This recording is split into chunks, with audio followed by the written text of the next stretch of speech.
มาลินเบอร์เดย์ลูกไอบี้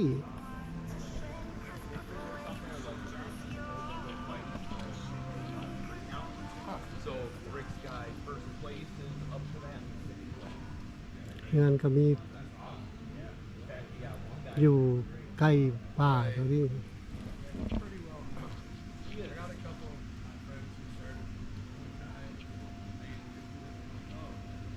มันมีเลขต่อไปหันไปหา10 เมตรได้สบาย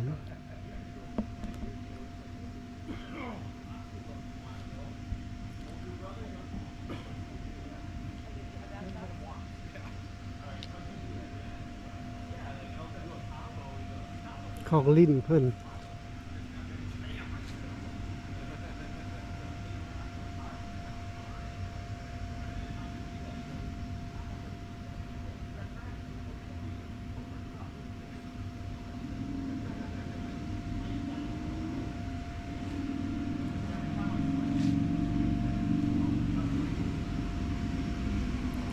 เข้าไปในเฮือนมาแล้ว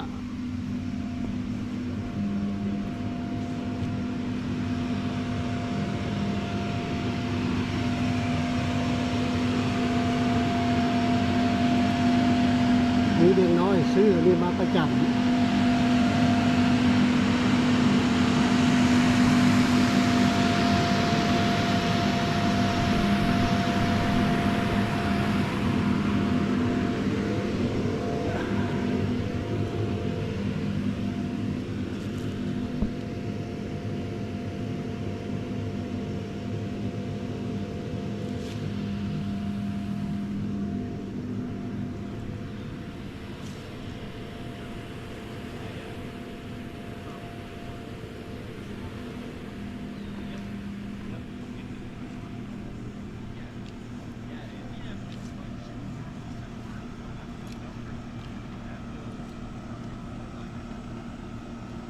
ก็มาเกวบ